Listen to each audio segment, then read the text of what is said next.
Bonjour à tous, édition spéciale pour vous faire vivre deux cérémonies, deux lieux, deux villes liées aujourd'hui par le deuil, par un lien invisible, oui celui du deuil. Paris d'abord, ici à l'image, vous sera rendu dans quelques minutes à partir de 11h, l'hommage de la nation aux 3 policiers tués par les terroristes ces derniers jours, ici dans la cour d'honneur de la préfecture de police de la capitale, en présence du président de la République François Hollande, en présence également de Manuel Valls et d'une partie du gouvernement, en présence aussi, et c'est à noter, des policiers, des autres policiers qui ont été blessés lors de ces événements de ces derniers jours. Et puis l'autre lieu, c'est Jérusalem, où vont se dérouler, à partir de 11h là aussi, simultanément, c'est-à-dire exactement au même moment, les obsèques des 4 victimes de confession juive, de la prise d'otage, de la supérette cachère, de la porte de Vincennes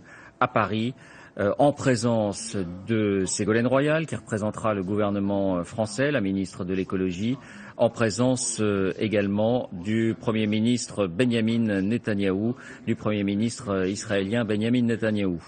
Voilà, Paris d'abord, Maryse Burgot, vous suivrez pour nous ces cérémonies. Vous êtes juste devant la préfecture de police de Paris. Comment vont se dérouler les choses? Et je n'ai pas l'antenne là, j'ai toujours le circuit. Alors Maryse, on vous retrouvera peut-être dans quelques instants, sauf si nous oui, entendez. Et je vous demandais tout simplement comment allaient se dérouler les choses. Cette place sur laquelle nous sommes, qui est située juste à côté de la préfecture de police de Paris, vous voyez énormément de gens déjà rassemblés, des civils, des touristes, des Parisiens qui sont venus eux aussi pour cet hommage, mais aussi des policiers, des CRS, des gens venus de différents commissariats. Et ils vont tous regarder en direct cette cérémonie sur cet écran géant que vous voyez là-bas. Alors on attend toujours ici l'arrivée du président de la République. Lorsqu'il sera ici, il sera dirigé vers les 3 cercueils qui sont placés au milieu de cette place et il procédera à la remise à titre posthume de la Légion d'honneur pour ces 3 personnes décédées. Puis une Marseillaise sera entonnée, il y aura 1 minute de silence, puis le président prononcera une allocution solennelle. On le sait, 3 services seront honorés aujourd'hui. Le service des hautes personnalités qui sont assignées à la protection des hautes personnalités.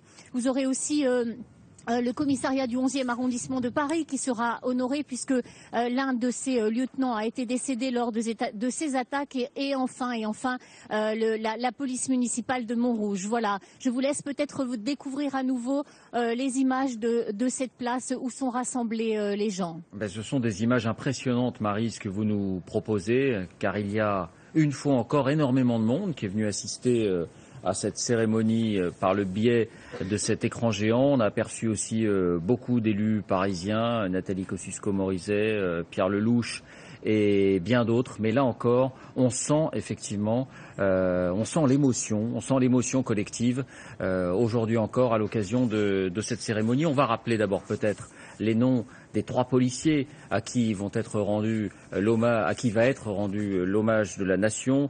Franck Brun-Solaro, 49 ans, marié, père de 2 enfants. C'est lui qui était en charge de la protection de Charb à Charlie Hebdo. Clarissa Jean-Philippe, 26 ans, c'est cette policière municipale qui a été tuée par Amédi Koulibaly à Montrouge. Elle venait de terminer sa formation. Et puis Ahmed Merabet, 40 ans. C'est le policier du commissariat du 11e arrondissement qui se trouvait dans la rue au moment de la sortie des 2 hommes et qui a tenté de les arrêter. Il l'a payé de sa vie. Fanny Stenler, vous êtes vous à l'extérieur et vous êtes avec une policière qui va assister à la cérémonie. On découvrait François Fillon sur ces images. Fanny. Oui, tout à fait, David. Je suis avec Sandrine Lavocat, qui est brigadier de nuit au commissariat du 7e arrondissement. Et auparavant, elle travaillait dans le commissariat du 11e arrondissement, où travaillait Ahmed Merabet. Est-ce que je peux vous demander pourquoi c'était impensable de ne pas être là pour vous ce matin? Parce que cette nuit, j'ai travaillé et que chaque fois qu'il se passe une chose douloureuse comme ça, moi, je tiens à être là. Parce qu'en fait, il y a 3 familles qui sont endeuillées. En fait, je tiens à vous dire qu'il y en a 4. Il y a la mienne, la grande famille de la police nationale. Donc, je pouvais pas je pouvais pas imaginer de pas être là aujourd'hui. Est-ce que vous pensez durant votre travail, vous êtes en première ligne, est-ce que ça, vous pensez à ce qui peut arriver à vous et à vos collègues chaque nuit, chaque jour que vous travaillez? Chaque jour, chaque nuit. Moi, je travaille en brigade de nuit et chaque nuit, parce que les personnes sont différentes la nuit, agissent différemment. Chaque nuit, c'est devenu un danger absolu dans nos têtes. Non pas une psychose, mais un danger absolu. Mais vraiment. Pour vous. Voilà, petit problème de faisceau avec Fanny Stenler. On la retrouvera tout à l'heure. Régis Mongendre, merci d'être avec nous pour suivre cette cérémonie. 15 ans comme policier affecté à la sécurité publique. Aujourd'hui, vous êtes commandant, chef d'état-major, je crois. Non, je travaille à l'état-major. Vous travaillez à l'état-major. Voilà, vous avez des responsabilités à l'état-major. On sent que c'est un jour vraiment particulier pour les policiers, à la fois, bien sûr, en raison de l'émotion suite à ces 3 décès, mais aussi, on sent que le lien s'est tissé avec la population. Écoutez, j'ai eu l'occasion de le constater moi-même dimanche lors de la marche. C'est la première fois que je voyais effectivement des fonctionnaires de police être... on sentait que les gens avaient besoin de pouvoir leur témoigner leur satisfaction et leur reconnaissance par rapport au travail qui est quotidien. Quand vous entendez les paroles de cette fonctionnaire de police à l'instant, ce sont des sentiments qui sont largement partagés, à la fois cette crainte de devenir des cibles. Chacun a son propre vécu et son propre ressenti. Nous, fonctionnaires de police, on nous conditionne d'une certaine manière dès notre formation initiale à vivre des moments qui sont difficiles. Là, c'est tragique. On a la mort de plusieurs fonctionnaires. Mais je pense pas que dans le quotidien on y pense. Bon là malheureusement effectivement... Les risques du métier, pour reprendre le titre d'un film, c'est un peu ça que vous nous dites. Voilà, je pense qu'on en est conscient, mais dans le quotidien je pense qu'on en fait aussi abstraction, parce que sinon ce serait difficile de vivre tout le temps avec ça. Mais après c'est des ressentis personnels, il y a des gens qui le vivent mieux que d'autres. Et il faut qu'on détecte aussi la détresse de nos fonctionnaires parce que c'est important de détecter au plus tôt des événements qui peuvent les marquer psychologiquement. Hein. On est des êtres humains, on a nos failles. Voilà, donc, mais je pense que dans notre formation, dans le travail qui est fait par la hiérarchie tous les jours, c'est justement d'essayer de donner cette confiance permanente. Hein. Oui, parce qu'on voyait en plus, on a vu le policier... Audrey Boutard. Pardon. Allez-y. Ahmed Merabet, lorsqu'il intervient, donc une des victimes qui intervient lorsqu'il entend des coups de feu, et il sort du commissariat, il est en patrouille, il sort du commissariat du 11e, et il n'hésite pas une seconde à se précipiter pour aller voir ce qui se passe. Vous parliez justement de votre formation, et cet homme qui sera une victime n'a pas hésité à foncer sans réfléchir, parce que c'était dans le cadre de son travail justement. Il fait sa mission au quotidien, au service des citoyens. Il y a un appel d'urgence qui signale des coups de feu. Il se transporte pour aller voir ce qui se passe. Malheureusement, il est fauché dans sa formation. Malgré les coups de feu qu'il entend, il y va. Je pense qu'il devait avoir une certaine forme de conditionnement pour aller au danger. Il reste quelques minutes avant l'arrivée de Manuel Valls, puis de François Hollande et d'une grande partie du gouvernement. Laurent Fabius sera là, Christiane Taubira, Jean-Yves Le Drian et bien d'autres. Le temps peut-être d'aller à Jérusalem. Nous allons voilà Laurent Fabius, le gouvernement qui commence à arriver à Jérusalem, où se tient donc dans le même temps où vont se dérouler les funérailles des 4 victimes de confession juive. Cela se passe, Franck, dans le plus grand cimetière de la ville, si on l'a bien compris, le cimetière de Har Hamnouchot. Et vous êtes sur place en direct, Franck Genozo. Oui, et les familles et les proches des victimes sont en train progressivement d'arriver. La cérémonie devrait débuter dans 5 minutes maintenant. Ils arrivent pour certains avec des t-shirts, avec la photo de leurs proches, et notamment la photo de Yohan Cohen, ce jeune de 23 ans originaire de Sarcelles qui a tenté de s'interposer, qui a tenté d'intervenir pour se saisir d'une des armes d'Amédi Koulibaly et qui a été abattu par le preneur d'otages. Il y a plusieurs centaines de personnes déjà qui sont en train de se masser derrière moi. On en attendait plusieurs milliers, ce ne sera certainement pas le cas. essentiellement pour des raisons de sécurité, puisque des personnalités de très haut rang sont attendues ici pour une série de discours. Il y aura bien sûr le président israélien, le Premier ministre Benjamin Netanyahou. Pour la France, c'est Ségolène Royal, ministre de l'écologie, qui s'exprimera donc au nom du gouvernement français. Et pour vous dire le niveau de sécurité, eh bien sachez que des vitres pare-balles ont été installées pour protéger les proches et les familles des victimes, et qu'il y aura également une vitre pare-balles devant le pupitre où les personnalités viendront s'exprimer pour cette cérémonie religieuse qui sera faite de prières. Des flambeaux seront également allumés à la mémoire des victimes, cérémonie religieuse qui devrait commencer d'ici quelques minutes maintenant ici à Jérusalem. Franck, si Benjamin Netanyahou a décidé d'y assister, c'est parce que les événements en France représentent un enjeu très important pour Israël. On l'a vu avec la venue aussi du Premier ministre à Paris. En quoi, finalement, est-ce que ça représente quelque chose de si important dans un pays qui, d'une certaine manière, est habitué à la guerre, est habitué à avoir des victimes civiles ? Alors, il faut savoir que pour Benjamin Netanyahou, c'est aussi un enjeu dans le cadre d'une campagne électorale, puisqu'il y aura des élections ici dans les prochaines semaines. Le reproche lui a d'ailleurs été un petit peu fait au cours de sa visite à Paris. Il a parfois été un peu moqué dans la presse, moqué justement de vouloir un petit peu récupérer cet événement ici. Mais ce qu'il faut savoir, c'est que les Français qui immigrent, qui font donc leur aliyah, ce départ pour la terre d'Israël, sont de plus en plus nombreux. L'an dernier, ils étaient plus de 6 000. C'était donc la première nationalité. Les Français étaient les premiers pour la première fois dans l'histoire de l'État Israël en termes de nombre de personnes à immigrer ici. Et on nous dit que ce chiffre pourrait très largement dépasser les 10 000 pour l'année 2015 au regard du contexte actuel en France. Voilà, on va rappeler les 4 victimes de confession juive, les 4 otages d'Amédi Koulibaly qui ont perdu la vie lors de ces événements. Philippe Braham, 45 ans, marié, père de 3 enfants. Il était cadre commercial dans l'informatique. Yohan Cohen, 23 ans, employé depuis 1 an du supermarché Kasher. Yoav Attab, 21 ans, il était étudiant, il allait se marier, il faisait ses courses lorsque Amédi Koulibaly a fait irruption. Et il est mort pour avoir tenté de prendre l'une de ses armes. Et il est par ailleurs le fils du grand rabbin de Tunis, qui était notre invité avant-hier lors des grandes marches. Toute sa famille vit à Tunis. Et puis François-Michel Saada, cadre, retraité de 64 ans, père de 2 enfants qui vivent en Israël. D'ailleurs, ces 4 personnes avaient des liens avec Israël, ce qui explique aussi leur décision, la décision de leur famille de les enterrer en Israël. Ça avait été le cas, rappelons-le, pour 4 des victimes de Mohamed Merah. Ça avait été le cas aussi pour Ilan Halimi notamment. Voilà, on va retourner à la préfecture de police de Paris.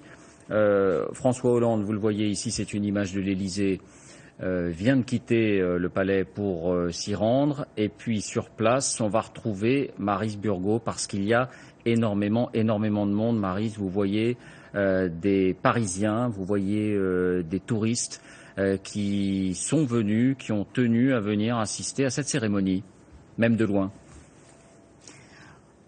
Oui, absolument. C'est assez impressionnant de voir que finalement il y a beaucoup de civils qui sont là sur cette place qui est située juste à côté de la préfecture de police de Paris. Évidemment, tout le monde ne peut pas rentrer à l'intérieur de la préfecture, donc les gens vont regarder cette cérémonie sur écran géant. Et il n'y a pas que des CRS, que des policiers qui sont venus rendre hommage, mais aussi beaucoup de Parisiens. Et ça rappelle un petit peu ce qui s'est passé dimanche dernier lors de la Grande Marche. On a vu énormément de Français, de Parisiens qui félicitaient les forces de l'ordre, ce qui est finalement assez rare, un petit peu plus rare ici par exemple qu'aux États-Unis où le respect pour les policiers, le respect pour les militaires est littéralement dans l'ADN des Américains. Eh bien c'est un peu de cela qu'on a ressenti dimanche dernier et c'est un peu cela que l'on ressent sur cette place. Je vous laisse découvrir à nouveau cette place. Je ne sais pas si nous sommes à l'image, mais vous voyez que les gens sont rassemblés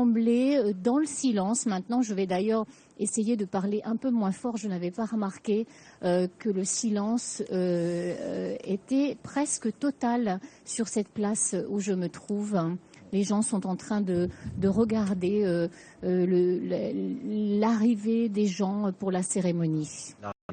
L'arrivée des ministres notamment, cérémonie auquel les journalistes n'auront pas accès, bien sûr. Elle est retransmise, on enverra les images, mais vous n'aurez pas le droit, personne n'aura le droit d'entrer dans l'enceinte, dans cette cour d'honneur de la préfecture de police de Paris, hormis bien entendu les corps de policiers et de gendarmes qui sont associés à cette cérémonie, hormis les membres du gouvernement, les élus. Et puis il y aura aussi les policiers, je vous le disais, les policiers et les gendarmes qui ont été blessés au cours de ces derniers jours. Ce sera donc dans quelques minutes. Je vous précise par ailleurs que nous sommes également retransmis partout dans le monde. Cette cérémonie, vous la suivez partout sur la planète grâce à TV5 Monde et qu'elle est, bien entendu, vous pouvez aussi la commenter sur France TV Info.fr. Dans quelques minutes, Manuel Valls va arriver. Dans quelques minutes, François Hollande va faire son entrée également. Il y aura une Marseillaise, il y aura le passage en revue des troupes. Et puis, les deux chefs de l'exécutif salueront les familles des policiers morts en service avant de rejoindre la place qui leur est réservée. La famille d'Ahmed Merabet, ici, fait son entrée pour assister à cette cérémonie. Ahmed Merabet, 40 ans. C'est lui qui a été tué de sang-froid par les deux terroristes. Une image qui a bouleversé, bien entendu, qui a bouleversé les Français. Audrey. Oui, Maryse parlait tout à l'heure de la présence de nombreux Parisiens, de civils, comme elle dit, et notamment vous parliez d'Ahmed Merabet. Je peux vous dire qu'un cahier de condoléances a été ouvert justement dans le commissariat du 11e arrondissement où travaillait Ahmed Merabet. Les autorités, n'est-ce pas, Régis Mongendre, ont dû ouvrir ce cahier de doléances pour justement permettre aux Parisiens, aux Français de venir apporter, parce qu'il y avait vraiment un besoin apparemment de soutien de la part des Parisiens et de venir apporter, alors autant les collègues mais aussi les Parisiens peuvent venir apporter leur compassion. Voilà, tout à fait, ça s'est fait je pense spontanément dans une démarche de c'est tout à fait exceptionnel, n'est-ce pas? C'est exceptionnel. On l'a jamais vu. Voilà, mais je pense que nous policiers nous sommes très sensibles aux témoignages qu'on pourra recueillir de partout en fait, hein, et de quelque manière que ce soit. Et Nathalie Saint-Cric, d'une certaine manière, c'est aussi l'image de l'union nationale qui est prolongée aujourd'hui, l'union politique évidemment, on a vu qu'il y avait des élus de tous bords, l'union religieuse aussi, puisque la famille d'Ahmed Merabet notamment est de confession musulmane. Une famille de confession musulmane, c'était frappant justement de voir probablement ces deux femmes, probablement âgées, qui doivent être la mère, enfin des proches d'Ahmed Merabet, qui est donc musulman et qui sera enterré cet après-midi avec une cérémonie à la mosquée. C'est intéressant. On a parallèlement l'inhumation en Israël pour les 4 victimes juives. Donc ça dépasse, vous parlez d'union nationale, il y a effectivement l'union politique qui tient, si j'ose dire, encore quelques jours. Et on espère qu'elle tiendra encore. Et je pense qu'elle tiendra d'une certaine manière. Et on voit il y a une famille antillaise touchée, il y a une famille musulmane touchée, il y a une famille juive. Donc on est au-delà de cette notion un peu de diversité. On est dans, effectivement, la représentation de toute la France dans sa diversité. Donc aucun simplisme là-dedans. 11h pile, si vous nous rejoignez, voici les événements de la matinée résumés en 2 images. À gauche, la cour d'honneur de la préfecture de police de Paris où sera rendu l'hommage de la nation aux 3 policiers tués. Et à droite, Jérusalem, où se tiennent dans quelques minutes les funérailles, où se tient la cérémonie des funérailles des 4 victimes de confession juive dans le plus grand cimetière de la ville. Le Benjamin Netanyahou est en train de saluer les familles de ces victimes. Le président israélien également, M. Rivlin.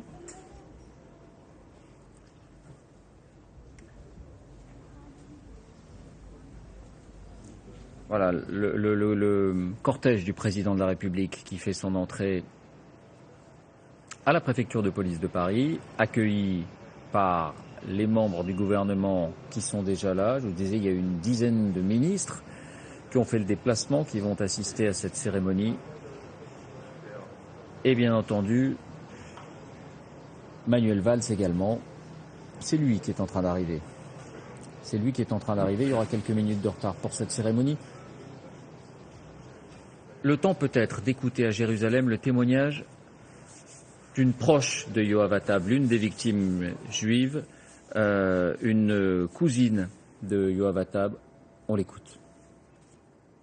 De la révolte, de la rage. On ne peut pas se révolter contre Dieu, c'est pas dans notre pouvoir. Mais de la rage, oui. De la rage, qu'il suffit d'aller acheter un pain pour Shabbat pour pouvoir se ressortir tué, quoi, si vous voulez. Voilà une cousine de François-Michel Saada, ce retraité de 64 ans.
Le président de la République qui va passer en revue les troupes.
Et toujours ce silence impressionnant à l'intérieur de la cour d'honneur, à l'extérieur aussi, on le voyait tout à l'heure avec Maryse Burgot.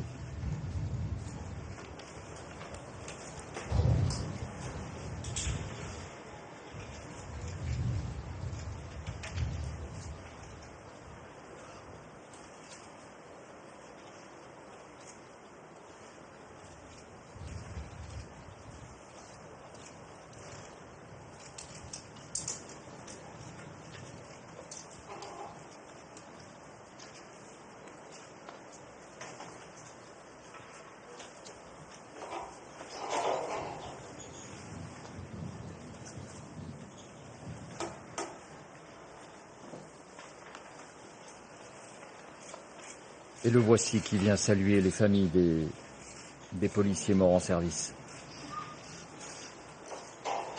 La famille ici de Ahmed Merabet, qu'on voyait arriver tout à l'heure.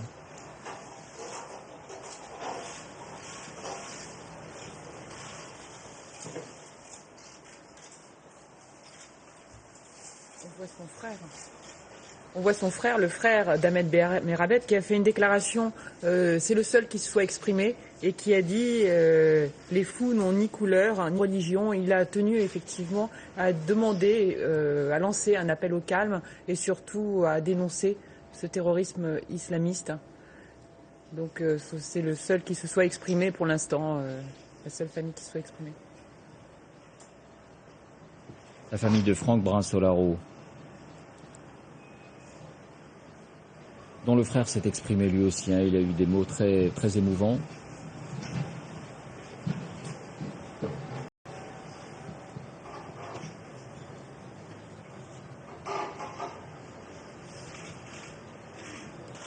Cantique des degrés et des profondeurs de l'abîme, je t'invoque, ô Éternel. Seigneur, écoute ma voix.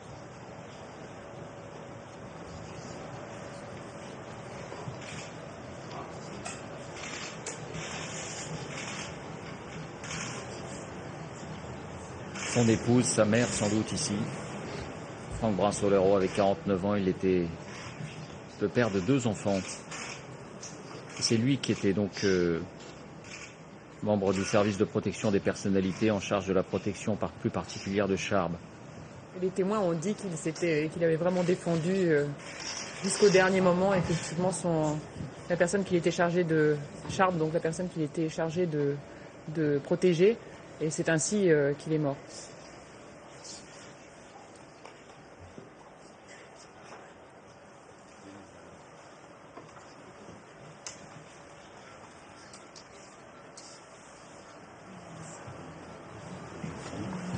C'est la mamie, le compagnon de Clarissa.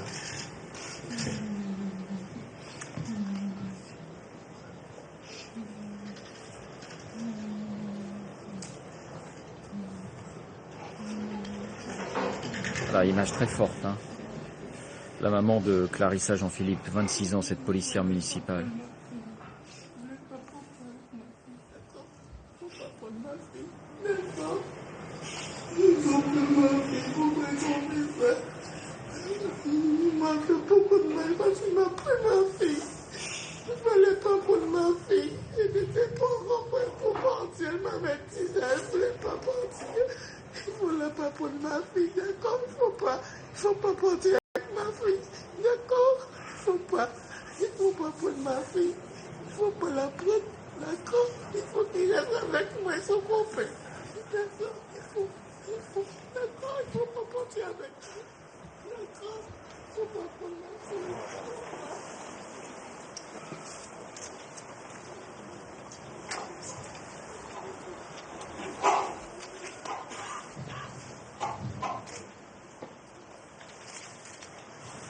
Président de la République qui salue également le compagnon de Clarissa Jean-Philippe, son frère qui était là.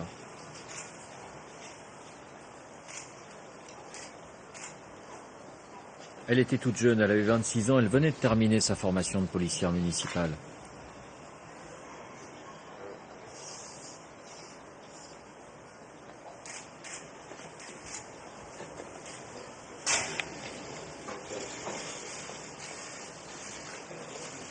Le président de la République va maintenant gagner la place qui lui est réservée. Et les cercueils des 3 policiers vont être déposés au centre de cette cour d'honneur, au son de la marche au tambour.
Tout à fait, on peut voir sur le premier cercueil les fonctionnaires qui travaillent avec M. Bérabé qui portent leurs collègues.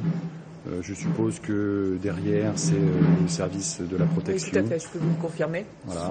Et puis, viendra enfin, normalement, je crois que c'était ce qui était prévu, des policiers du commissariat donc de Montrouge qui devaient porter le cercueil de Clarissa pour rendre aussi hommage à la commune. Vous avez peut-être remarqué dans l'assistance qu'il y a aussi des membres de la rédaction de Charlie Hebdo. On a reconnu Laurent Léger, on a reconnu Patrick Pelou, l'urgentiste, chroniqueur au journal.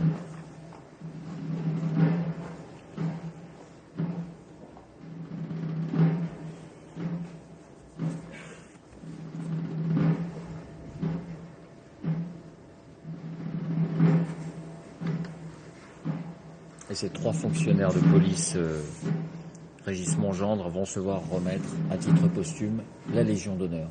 Au grade de chevalier. C'est un témoignage fort qu'on leur fait, que la nation leur fait, et on en est fiers.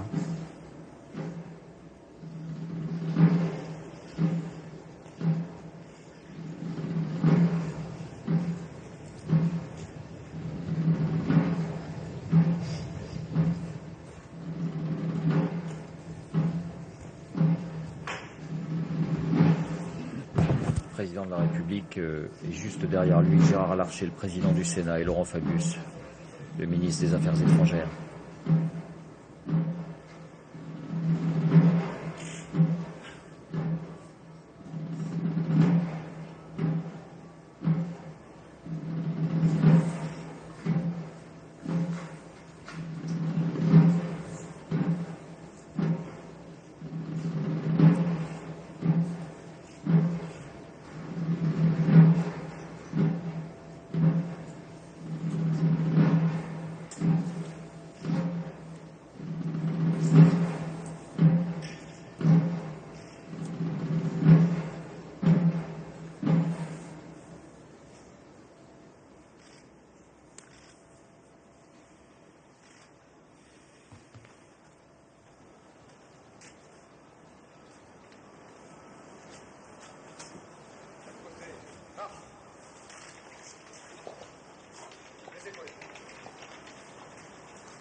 Quelques fines gouttes de pluie ont commencé à tomber sur la préfecture de police. Et le vent s'est levé aussi.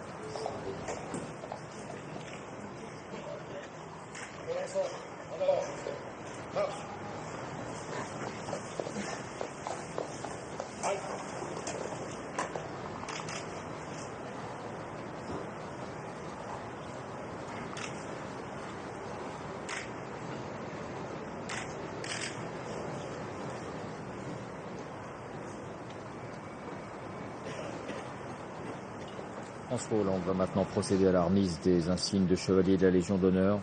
Il va s'incliner aussi devant les cercueils.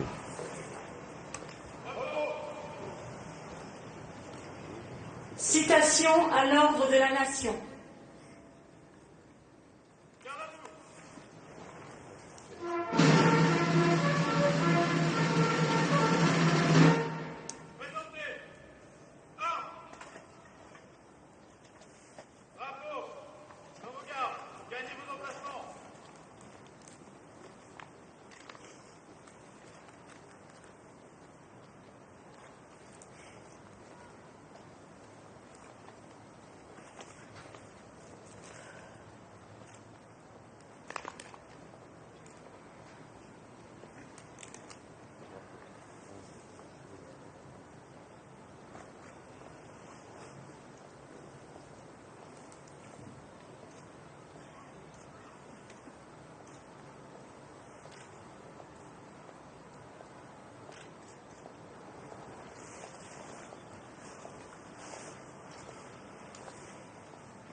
Lieutenant Ahmed Merabé, affecté au commissariat du 11e arrondissement à la préfecture de police, policier dynamique, courageux, d'une haute conscience professionnelle et d'un dévouement exemplaire, décédé le 7 janvier 2015, victime du devoir dans l'accomplissement de la mission qui lui était confiée.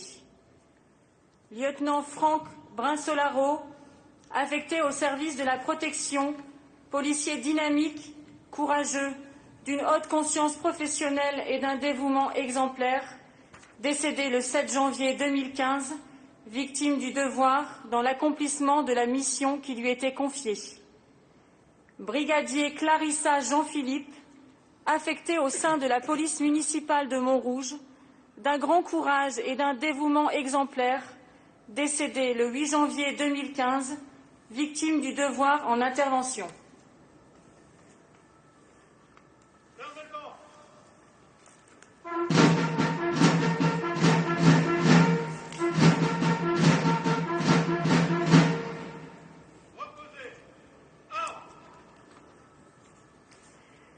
Remise des insignes de chevalier de la Légion d'honneur par Monsieur François Hollande, président de la République.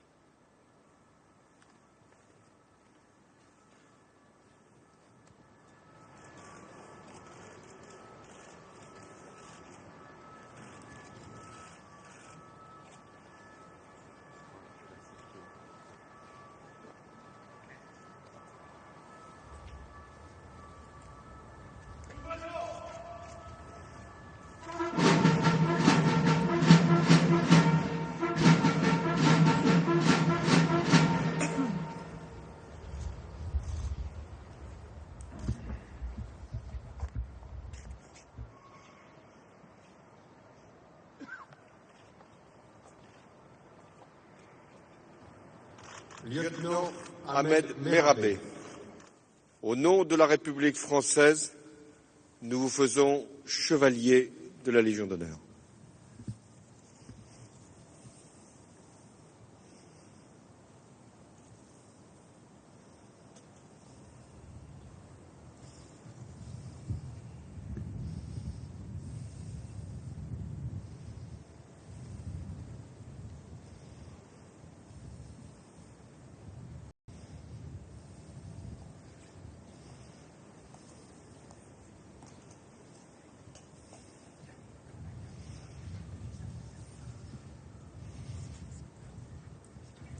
Lieutenant Franck Brinceau-Larreau, au nom de la République française, nous vous faisons chevalier de la Légion d'honneur.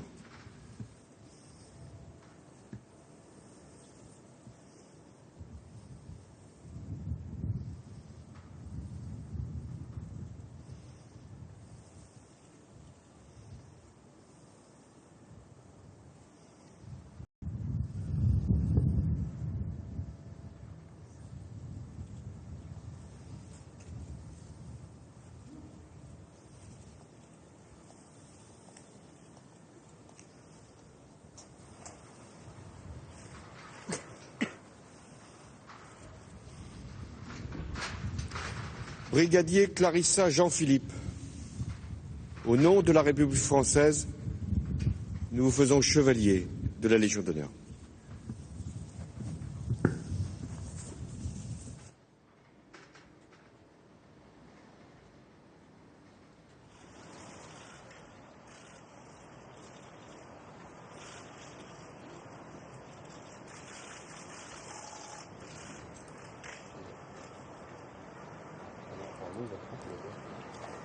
Une tradition bien ancrée dans la République, Nathalie Saint-Cric, cette remise à titre posthume des policiers qui sont morts dans l'exercice de leurs fonctions. Absolument. Et puis, on a parlé tout à l'heure aussi également de la citation à l'ordre de la Nation. Alors c'est un titre, la citation à l'ordre de la Nation, qui a été créé par Poincaré pendant la guerre en 17 pour honorer justement les personnes à titre civil ou militaire. Là, il s'agit bien sûr à titre civil qui ont accompli des actes de dévouement à caractère exceptionnel au péril de leur vie pour la France. C'est une distinction extrêmement importante également.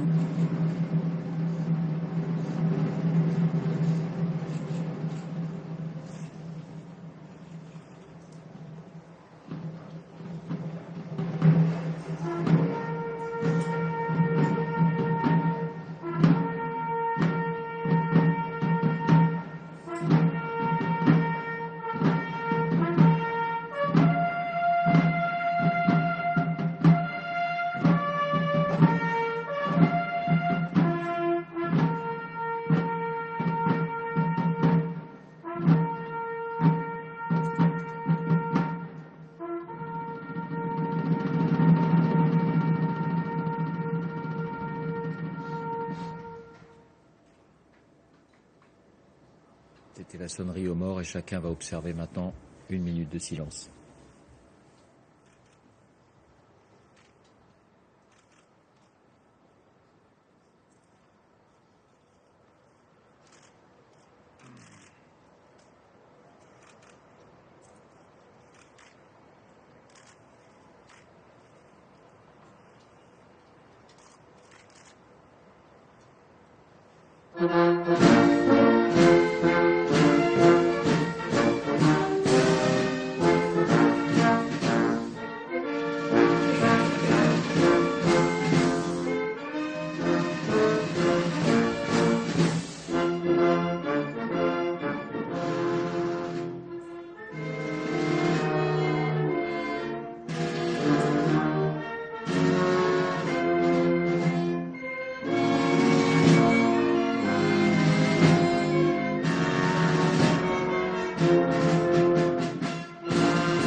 C'est une très forte ambiance de communion. On a vu des visages très affectés, y compris celui du Premier ministre. Régis Mongendre, on sentait que vous viviez avec nous aussi cette minute de silence avec beaucoup d'émotion. Si j'avais pas été avec vous sur le plateau, j'aurais été dans le carré de cérémonie. C'est malheureusement pas la première fois que j'en vis une et c'est vrai que c'est des moments qui sont très forts. Où on se doit de moments de recueillement maximal pour rendre hommage à ceux qui sont morts pour nous. Avec la musique des Gardiens de la Paix qui accompagne ça, c'est toujours des moments qui sont très très forts. Ouais. Et je crois qu'il ne faut pas avoir honte de pleurer pour ceux qui ont envie de le faire, ou souvent parcouru de frissons. Je pense que chacun ne reste pas insensible à des moments comme ça. On a des jeunes, vient de l'appel, qui viennent de sortir de formation, de son 29e promotion. Je pense que c'est des moments aussi qui vont les marquer beaucoup et qui, j'espère, vont pouvoir peut-être les aider à accepter ce métier de policier avec toute sa grandeur.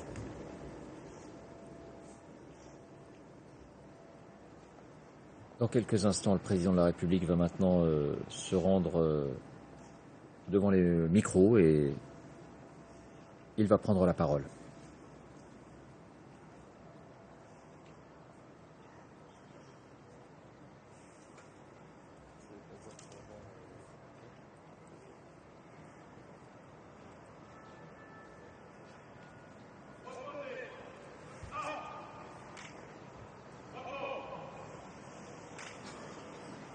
Allocution de Monsieur François Hollande, président de la République.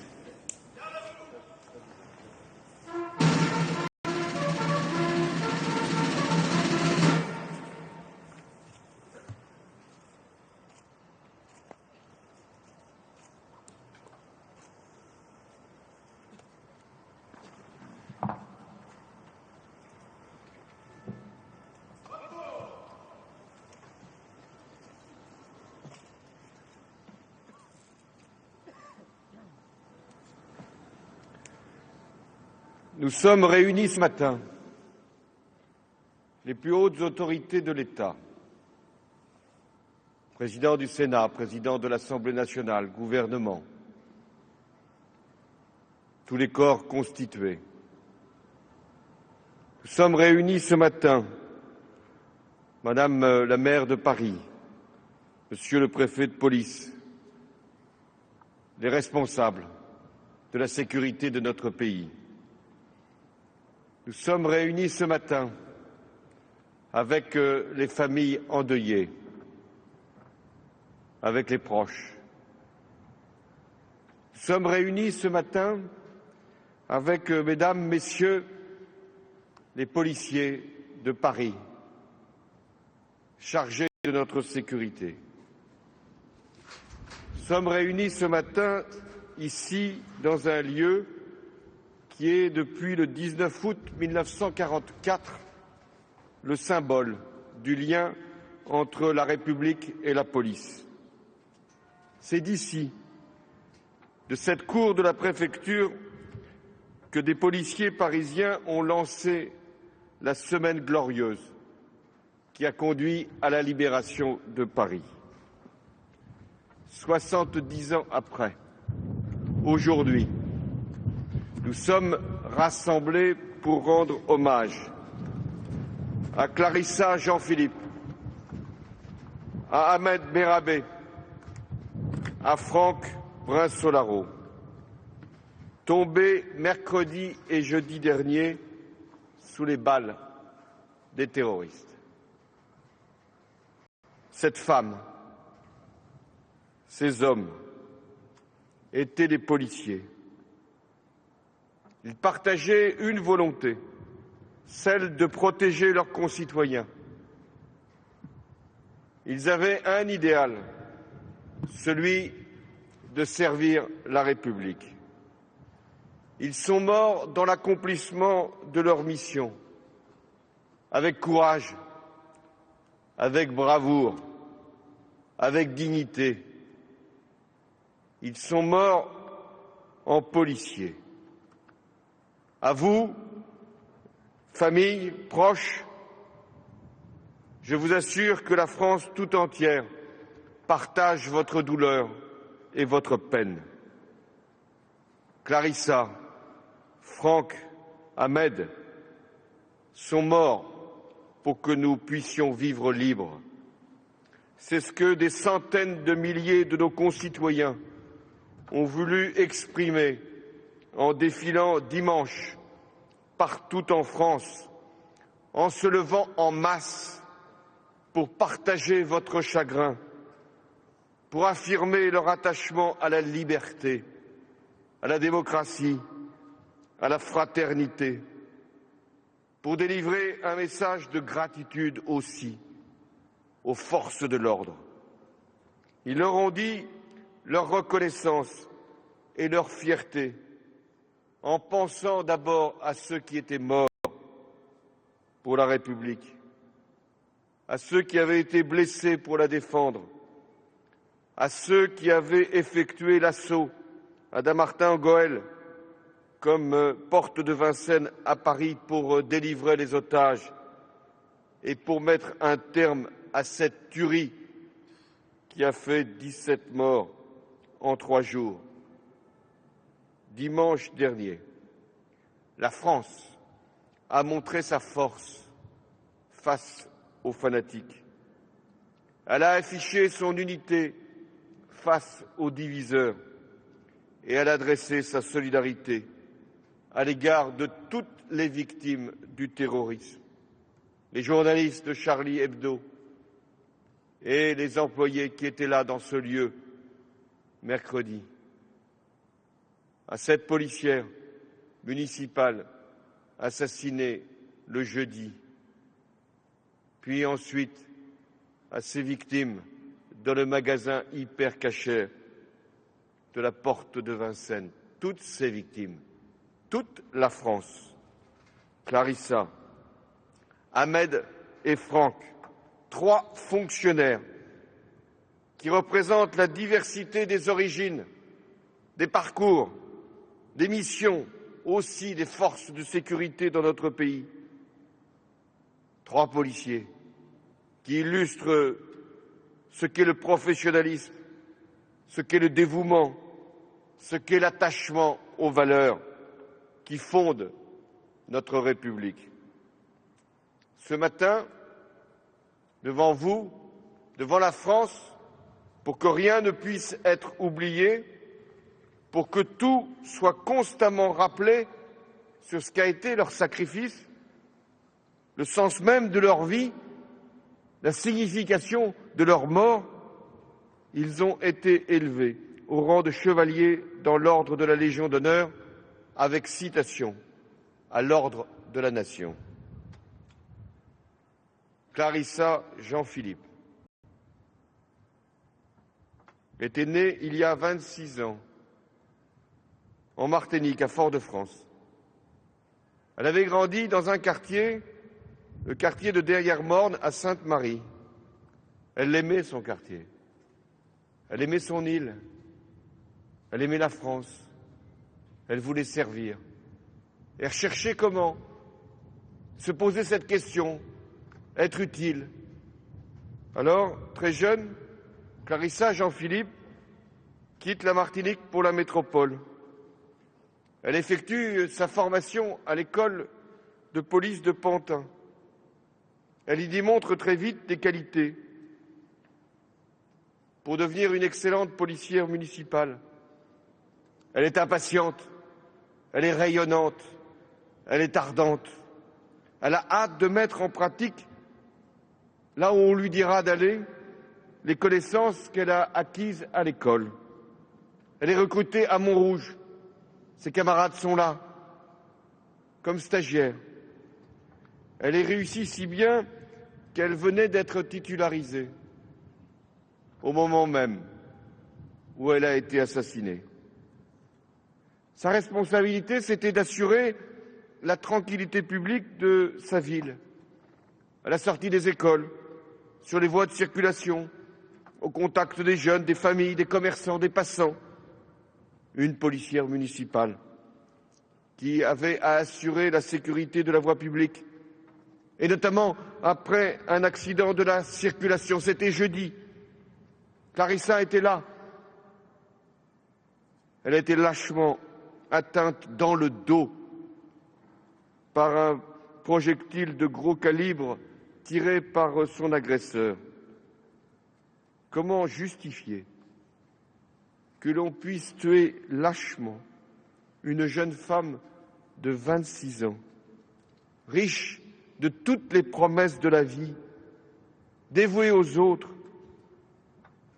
Comment peut-on comprendre qu'un assassin commette cette abomination? Quel peut être le mobile d'une telle abjection? Posons-nous ces questions. Tout simplement, tout cruellement, parce que Clarissa portait un uniforme, qu'elle était policière, qu'elle était le symbole de la République. Peut-être y a-t-il même une autre explication qui s'ajoute à celle-là. Elle était là pour empêcher un terroriste d'aller plus loin dans sa folie, vers cette école située à quelques centaines de mètres qu'elle protégeait par sa présence. L'enquête le dira. C'est donc en martyr qu'est tombée Clarissa Jean-Philippe jeudi dernier. Son visage, celui d'une jeune fille ultramarine, heureuse de servir sa ville et son pays, ce visage-là nous éclairera pour toujours. Ahmed Merabé était né en Seine-Saint-Denis, à Livry-Gargan, dans une famille d'origine algérienne. Il avait 40 ans. Une grande et belle famille. Sa mère, ses frères, ses sœurs, ses oncles, ses tantes, sa compagne. Une belle famille. Cette famille m'a accueilli dimanche, malgré le chagrin qui l'étreignait. Elle m'a décrit le fonctionnaire dévoué qu'était Ahmed. Elle m'a confié qu'il avait toujours voulu être policier, qu'il avait travaillé dur pour y parvenir, pour réaliser sa vocation de devenir gardien de la paix. Il était promis à un bel avenir. Il venait d'obtenir le concours si difficile d'officier de police judiciaire et devait faire l'objet d'une promotion et donc d'une nouvelle affectation. Il était membre de la brigade VTT du 11e arrondissement. Ses collègues sont là, ses collègues de son commissariat. Ahmed, il était l'une de ces silhouettes familières des Parisiens. Le policier qui, par sa vigilance, prévient les incidents, dissuade les délinquants, les interpelle avec efficacité en flagrance. C'est ce qu'il avait encore fait courageusement avec ses collègues il y a quelques mois. Ahmed Merabé était un policier exemplaire, un homme juste et bon au tempérament pondéré, capable d'apaiser les situations les plus difficiles. Il venait de s'installer avec sa compagne dans une maison à Livry-Gargan, auprès de sa famille. Il effectuait l'une de ses dernières patrouilles comme gardien de la paix. Elle fut, en effet, la dernière. La fatalité a voulu qu'il croise la route des terroristes qui fuyaient à bord d'un véhicule après avoir accompli leur infâme attentat contre Charlie Hebdo. Ahmed n'en savait sans doute rien encore. Il les voyait. Il avait décidé de les affronter directement, crânement. Il a décidé héroïquement de leur barrer la route. Touché une première fois par une salve de tir, il a tenu bon, il a résisté et il a été lâchement exécuté d'une balle dans la tête alors qu'il était à terre. Ahmed Merabé a payé de sa vie son engagement. Ahmed Merabé, français de confession musulmane, était très fier de représenter la police française, les valeurs de la République, la laïcité qui fait que dans notre pays, toutes les croyances sont respectées, toutes les religions sont protégées, tous les citoyens, qu'ils croient ou qu'ils ne croient pas, vivent ensemble. La laïcité pour laquelle Ahmed Merabé est également tombé. Lui, il savait mieux que quiconque que l'islamisme radical n'a rien à voir avec l'islam et que le fanatisme tue les musulmans. C'est vrai en Afrique, C'est vrai en Irak, c'est vrai en Syrie, c'est vrai en France. Parce que le djihadisme, l'islamisme radical frappe celles et ceux qui veulent être libres dans leur foi, dans leurs croyances, dans leurs convictions, celles et ceux qui veulent être libres tout simplement. Ahmed est mort pour s'opposer à eux, à ces fanatiques, parce qu'ils semaient la désolation, parce qu'ils étaient dangereux, parce qu'ils venaient de commettre l'horreur dans un journal. Son sacrifice est aussi une leçon qu'il nous adresse pour refuser les amalgames, pour écarter les confusions, pour repousser les stigmatisations, pour dénoncer les actes anti-musulmans qui sont autant d'atteintes à la République. Là encore, son visage, son souvenir continueront à nous éclairer. Franck Brinsault-Larault. Lui, il était policier depuis longtemps, enfin depuis 1986 exactement. Franck était entré très jeune dans la police, en tant que gardien de la paix, tout comme son frère jumeau, Philippe. Il avait d'abord exercé son métier en tenue en région parisienne, dans la brigade de surveillance de la voie publique de Bobigny, puis au sein de la BAC de Seine-Saint-Denis. Il avait réussi, à force de travail, l'épreuve de sélection pour entrer dans le service de protection des ambassades et de ce qu'on appelle les missions de protection rapprochée. Il était devenu l'un de ces policiers qui sont spécialement entraînés pour la sécurité des personnalités menacées ou exposées à des risques spéciaux. Ce métier requiert un sang-froid, une psychologie, un sens aigu de l'observation. Cette compétence, ces qualités, Franck Brinsault-Larault les possédait au plus haut point. Il se signalait par des qualités humaines appréciées de ses collègues, mais surtout aussi des personnalités qu'il avait mission de protéger. Vous savez, cette capacité d'empathie, cette gentillesse, cette attention aux détails minutieux qui peut effectivement représenter un risque s'il n'y a pas cette vigilance de tous les instants. Les personnes qu'il a protégées tout au long de sa carrière avaient confiance en lui. Je pense aux magistrats antiterroristes du parquet de Paris, au président du consistoire israélite. Je pense aussi à nos représentants dans les ambassades, ces diplomates qui sont exposés aux contextes les plus délicats et les plus dangereux. À Kaboul, en 1996, Franck Brinsault-Larault a assuré le regroupement, l'évacuation de 46 ressortissants français, alors exposés sous le feu des talibans. Déjà, il avait affronté le terrorisme. L'année suivante, il est chargé avec son équipe de sécurité de l'ambassade de France au Cambodge de protéger nos ressortissants. L'ambassade reçoit 36 obus. Il fait face.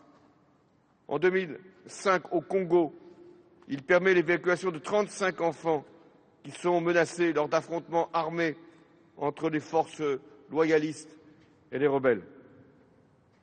Et c'est en raison de cette très grande expérience que lui avait été confiée la responsabilité de protéger Stéphane Charbonnier, Charb, le rédacteur en chef de Charlie Hebdo. Une semaine sur deux, il l'accompagnait partout, à la rédaction, dans ses déplacements, dans ses visites auprès de ses amis. Il le laissait juste à la porte de la maison. Et encore, il y pénétrait aussi chaque fois qu'il pensait qu'il y avait un risque. Des relations d'amitié s'étaient nouées au fil des mois entre ces deux hommes, Franck et Stéphane, comme avec le reste de la rédaction de l'hebdomadaire. Il était policier et il était quasiment membre d'une rédaction, situation exceptionnelle, que lui seul pouvait comprendre parce qu'en épousant Ingrid, rédactrice en chef d'un journal, L'Éveil normand, il était en quelque sorte entré dans la famille des journalistes. Lorsque les terroristes font éruption dans les locaux de Charlie Hebdo, Franck Brinsolaro, dans un ultime réflexe, riposte pour défendre ceux qui l'entourent. Il est mort, l'arme au poing. Les autres n'avaient que leur crayon. Il est mort pour la liberté d'expression, celle qui va jusqu'à l'insolence, jusqu'à l'impertinence, pour mieux exprimer l'indépendance. C'est au nom de cette liberté que nous sommes la République. Clarissa Jean-Philippe, Ahmed Merabé, Franck Brinsolaro, 3 policiers, 3 parcours, 3 visages de la France. La folie terroriste qui les a frappés n'avait ni couleur ni religion. Elle avait seulement le masque de la haine, d'une haine qui déteste ce que la France représente, la diversité, la démocratie, le pluralisme, la laïcité, l'idéal de paix. Mais la France peut être attaquée, elle peut être agressée, elle peut être meurtrie comme elle l'est aujourd'hui. Notre grande et belle France ne cède jamais, ne rompt jamais, ne plie jamais. Elle fait face, elle est debout. Force est donc restée à la loi, grâce aux forces de l'ordre et à ceux qui l'ont dirigée. Policiers et gendarmes qui sont montés à l'assaut pour neutraliser les assassins. Grâce à eux, grâce à vous, c'est la liberté qui a gagné sur la barbarie. Et c'est le peuple de France qui s'est levé pour exprimer devant les représentants venant du monde entier son attachement à vivre ensemble, dans la concorde et dans la fraternité.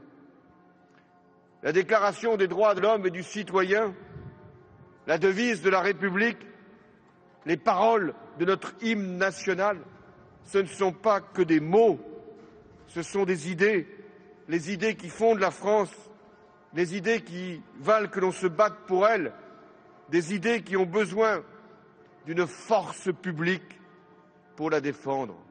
Vous êtes cette force publique et c'est cette force-là que nous voulons aujourd'hui honorer et respecter.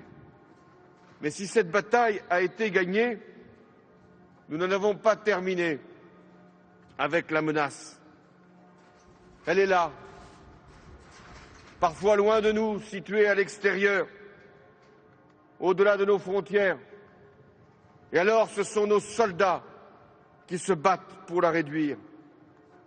Elle est encore là, à l'intérieur. Et nous devons redoubler de vigilance. C'est ce qui a été fait en mobilisant toutes nos forces pour protéger les lieux sensibles.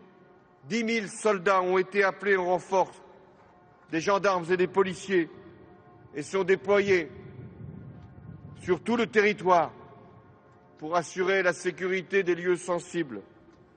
Et puis il y a nos services de renseignement que je salue et qui sont en alerte constante pour prévenir tout attentat. Il nous revient aussi, avec le gouvernement, avec le Parlement, avec l'ensemble des Français, de prendre les décisions utiles et efficaces pour faire face aux menaces dans le respect de l'état de droit, de ce qui fait que nous sommes la République et que nous nous battons toujours pour la liberté. Nous devons agir en affirmant 3 principes. La fermeté, C'est la condition de la sécurité. Être implacable face aux actes antisémites, anti-musulmans. Être intraitable devant l'apologie du terrorisme et devant ceux qui s'y livrent, et notamment les djihadistes qui se rendent en Irak ou en Syrie et qui aussi en reviennent. Le second principe, c'est d'agir avec sang-froid, en sérénité, pour prendre les mesures adaptées aux circonstances et aux menaces, sans faiblesse, mais sans précipitation. Et enfin, l'unité, celle que nous avons montrée, qui est notre arme la plus solide, qui est notre force, ce rassemblement, ce que les Français sont capables de faire quand l'essentiel est en cause et qui nous donne confiance dans notre avenir, qui nous rend plus robustes, plus solides pour affronter quelque péril que ce soit parce que nous sommes la France. Un pays qui est toujours le point de ralliement pour le monde lorsque la liberté est en cause.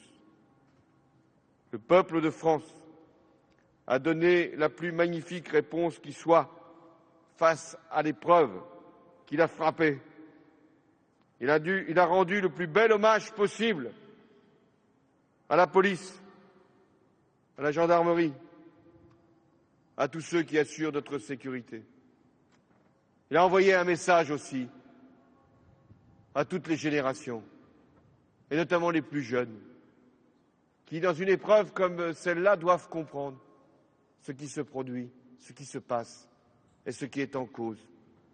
Parce que ça va fonder leur engagement jusqu'au terme même de leur existence. Il me revient les mots d'André Malraux, qui écrivait suite à un attentat terroriste qui avait endeuillé notre pays il y a longtemps. Sachez bien que si nous avons des blessés, nous les relèverons. Si nous avons des morts, nous les ensevelirons. Et puis, nous combattrons. Parce que les victimes représentent la dignité humaine, ce sentiment qui porte, comme les vieilles mains usées par la vie, l'humble honneur des hommes. Voilà ce qu'est notre combat, l'humble honneur des hommes. Et si la France est debout aujourd'hui, c'est parce que des policiers sont tombés. Humble honneur des hommes et d'une femme. Ces héros s'appellent aujourd'hui Franck Brinsolaro, Ahmed Merabé, Clarissa, Jean-Philippe. Je vous exprime ma gratitude. Je vous dis aussi ma fierté. Grâce à vous, avec vous, la France est debout. Vive la République et vive la France.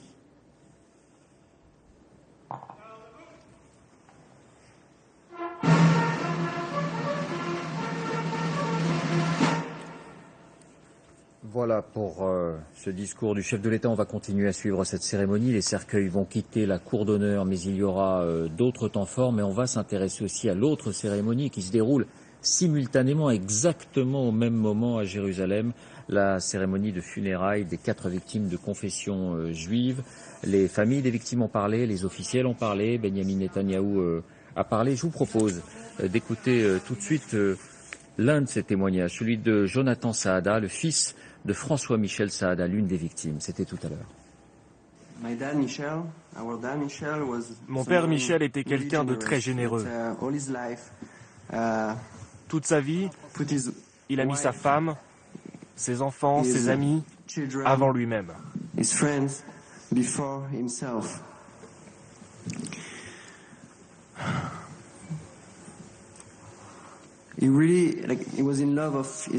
Il était amoureux d'Israël. Il voulait vraiment vivre ici. Et c'est ce qu'il fera.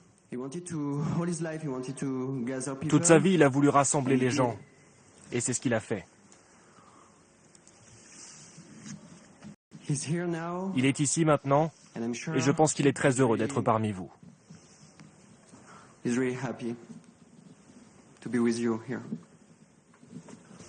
Johan avait 20 ans, il était plein de joie, de vivre et de projets. Ses parents, Yael et Eric, l'ont élevé ainsi que sa sœur Megan dans le respect de l'autre, dans la générosité et dans l'amour. Il avait toujours un mot gentil ou une pensée ou encore un geste affectueux pour chacun.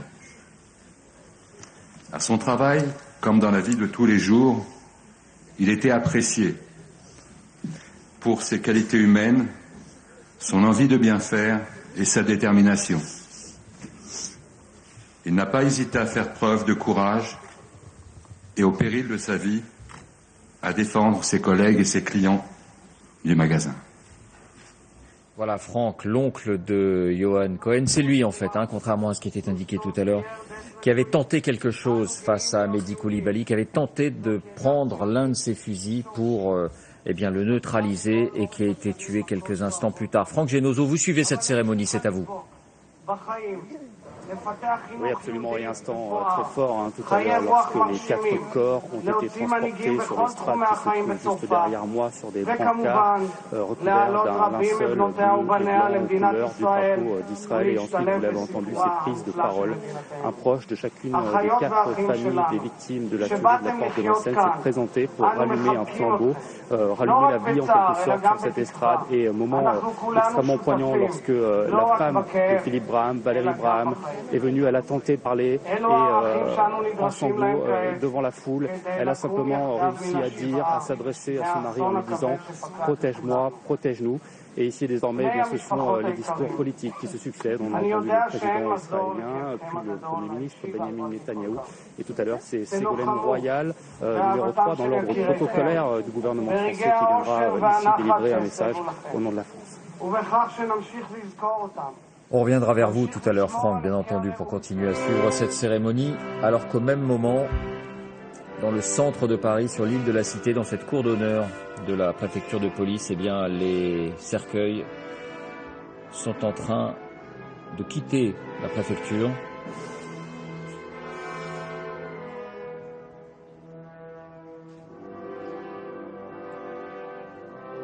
Ils sont suivis par les familles des fonctionnaires de police, des 3 fonctionnaires de police, ainsi que du président de la République, accompagné de Manuel Valls, du ministre de l'Intérieur, de la maire de Paris, des préfets et du directeur de la police nationale.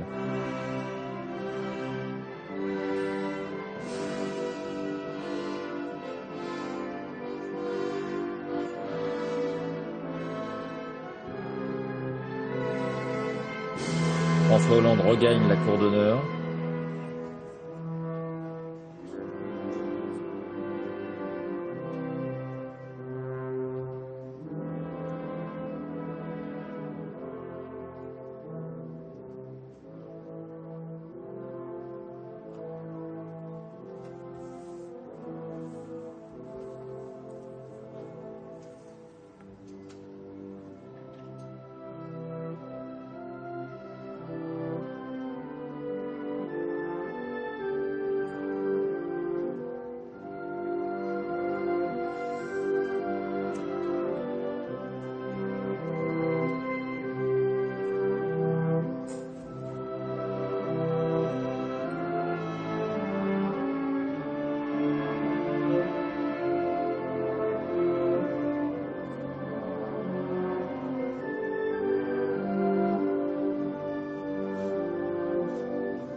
Un par un, les cercueils sont portés à l'extérieur.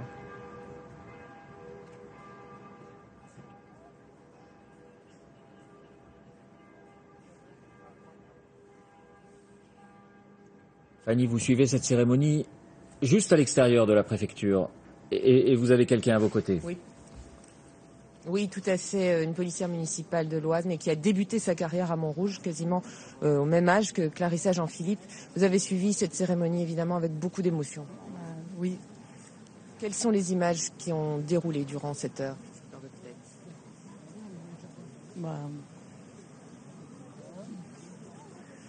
On ressent énormément d'émotions ici. Les personnes ont vraiment les larmes dans les yeux, comme vous pouvez le voir. Qu'est-ce que vous avez envie de dire? Qu'est-ce que vous ressentez, tout simplement, à l'heure qu'il est? Là, je pense à la famille de Clarissa. Tout simplement, et à mes collègues, tous nos collègues. Ça peut vous arriver à vous, à vos collègues, tous les jours, ce qui s'est passé l'autre jour? Ah oui. Oui, ça peut nous arriver à n'importe où, à n'importe qui. C'est les risques du métier. Qu'est-ce qui vous touche le plus profondément dans ce que vous avez entendu, dans les propos de la maman notamment de... Elle est trop jeune pour mourir. Voilà, comme vous pouvez le constater, énormément d'émotions ici sur cette esplanade devant l'écran géant où il n'y a pas eu un bruit durant tout l'hommage qui a été rendu durant cette heure-là. Merci Fanny. Oui, cette jeune femme a du mal à trouver les mots, on la comprend. Maryse, vous aussi, vous avez suivi cette cérémonie avec des policiers, puis avec des civils à vos côtés. Oui, et tous ces gens qui s'étaient rassemblés sur cette petite place sont en ce moment en train de quitter la place. Ce sont tous ces policiers, ces civils qui n'avaient pas pu entrer à l'intérieur de la préfecture de police de Paris. J'ai vu beaucoup de gens très émus, des gens pleurer et aussi des gens s'évanouir. Alors, ce que je peux vous dire, c'est qu'au moment où François Hollande a prononcé dans son discours les mots qui concernaient la manière dont ses agents, ses fonctionnaires ont été tués, à ce moment-là, les gens ont été très émus, notamment quand François Hollande a dit à propos de Clarissa Jean-Philippe, elle a été lâchement atteinte dans le dos par un projectile de gros calibre. Puis il a dit à propos de Ahmed Merabet, la lâcheté, il a été lâchement exécuté d'une balle en pleine tête alors qu'il était à terre, alors qu'il était blessé. Au moment où le président prononçait ces mots, la foule était ici très émue. Cette foule qui, vous le voyez, est en train de partir après cette cérémonie. Oui, ce sont des circonstances terribles qu'a décrit le président de la République. Fanny, vous êtes en compagnie d'un autre policier municipal. Oui, un autre policier municipal, vous également, vous avez suivi cette cérémonie avec les larmes dans les yeux également. Qu'est-ce que vous avez envie de dire aujourd'hui après cet hommage? Déjà, je voudrais adresser mes condoléances au nom de toutes les polices municipales qui se sont présentées ici d'ailleurs, à toutes les familles des collègues, à Clarissa plus particulièrement puisque c'est l'une des nôtres. Voilà, on soutient sa famille, on a une très grosse pensée pour elle et les siens. Elle était stagiaire, elle venait d'être titularisée, elle était toute jeune. C'est ça qui touche encore peut-être plus, une balle dans le dos? Vous savez, que vous soyez stagiaire, gardien, brigadier, peu importe, on porte tous la même tenue. Les missions sont difficiles. On est sur la voie publique, il n'y a pas de frontière au danger. Ça peut arriver à tout le monde. Le grade, à ce niveau-là, n'a plus d'importance. Que l'on soit affecté récemment au sein d'une commune ou pas, le problème est le même pour tous. En termes de sécurité, bien entendu. Voilà. Est-ce que vous allez exercer votre métier de la même manière? Oui, plus que jamais. Plus que jamais. Avec mes collègues et avec les polices municipales environnantes. La police municipale de Montrouge n'est pas très loin de la nôtre. Bourg-la-Reine, c'est à quelques kilomètres. On est profondément émus et touchés de ce qui s'est passé. Et plus que jamais, on continuera. On fléchira pas. On continuera notre travail. On continuera à servir les citoyens, à les protéger, à les guider, à les orienter. Merci beaucoup. Les cœurs sont serrés à Paris. On garde un œil aussi à Jérusalem où la cérémonie suit son cours. Toujours Charles, Charles Anderlin, vous la suivez pour nous. Quel moment en retenez-vous jusqu'à présent? Eh bien, écoutez, elle est diffusée en direct sur les 2 principales chaînes de télévision israéliennes. Les points forts, bien entendu, les allocutions, les témoignages des familles des victimes, et puis un discours de Benjamin Netanyahou qu'au plan politique on attendait avec beaucoup d'attention pour savoir s'il allait renouveler son appel aux Français juifs pour qu'ils émigrent en Israël. Eh bien, il a eu un appel beaucoup plus modéré en disant qu'ils seraient tous les bienvenus en Israël. On vous retrouve tout à l'heure, Charles. Ségolène Royal, que vous voyez à l'image, représente le gouvernement français. Vous la voyez ici face au père d'une des victimes. Franck, c'est à vous. Oui, Ségolène Royal qui vient de terminer son discours, un discours de quelques minutes où à plusieurs milliers de kilomètres de Paris, elle a réitéré la fermeté du gouvernement français face aux actes antisémites avant, vous l'avez vu, de s'adresser aux familles et les 4 corps sont toujours sur cette estrade. Instant extrêmement fort tout à l'heure lorsqu'ils sont arrivés dans un linceul blanc et bleu aux couleurs du drapeau d'Israël. Et il y a ensuite eu des prises de parole parfois difficiles dans la douleur, bien évidemment, des différentes familles des 4 victimes de la tuerie de la porte de Vincennes. On a notamment vu la femme de Philippe Braham, Valérie Braham, venir et en sanglots tout simplement s'adresser à lui en lui disant « de là où tu es, protège-moi ». Protège-nous. Et ici, la cérémonie continue à se dérouler. Évidemment, énormément d'émotions. Et désormais, eh bien, c'est la cérémonie d'inhumation dans les prochaines minutes qui va se tenir ici, à l'abri des regards et à l'abri des caméras, bien évidemment. Oui, on voyait, pendant que vous parliez, Franck, Ségolène Royal, en train d'embrasser les uns et les autres, les proches de ces 4 victimes. Elle s'est exprimée il y a un instant. Vous entendrez des extraits de son discours dans le journal de 13h d'Élise Lucet dans moins d'une heure. L'antisémitisme n'a pas sa place en France, a-t-elle notamment déclaré. Il nous reste 2 minutes avant de terminer cette édition spéciale. On va revenir aussi sur des images de Paris, parce que François Hollande devait également, c'était une des images attendues, rendre hommage aux blessés. On ne les a pas beaucoup vus, ces blessés, parmi les forces de l'ordre des événements de ces derniers jours, et on ne les verra pas vraiment. Je me tourne vers vous, Régis Mongendre, parce que les membres du RAID et du GIGN, notamment, on ne peut pas voir leur visage. Effectivement, c'est des forces de police qui avancent à visage caché pour leur sécurité et aussi celle de leurs proches, je suppose. Mais je pense qu'ils ressentiront toute l'émotion et toute la fraternité qui sera autour d'eux, en fait. Je pense que le témoignage sera là. Cette partie de la cérémonie n'était pas montrée, Audrey. Oui, pour revenir juste aux policiers du RAID qu'on ne peut pas voir, on ne peut pas les voir aussi parce qu'ils continuent en ce moment même à enquêter, c'est-à-dire qu'ils sont toujours dans cette traque puisqu'on recherche encore des complices et donc effectivement raison de plus pour ne pas les apercevoir et les laisser les plus discrets possibles. Voilà, cette cérémonie qui s'achève à Paris, cette cérémonie qui est encore en cours à Jérusalem et dont vous verrez d'autres extraits donc dans le journal de 13h. Pour l'heure, c'est Nagui. Tout le monde veut prendre sa place, votre rendez-vous, votre jeu. Merci de nous avoir suivis lors de cette édition spéciale. C'était encore un moment, et d'ailleurs François Hollande a fait le lien entre l'esprit du 11 janvier, ces grands rassemblements, et l'atmosphère qui régnait aujourd'hui en cette cour d'honneur de la préfecture de police de Paris. Merci, on se retrouve pour notre part tout à l'heure à 20h.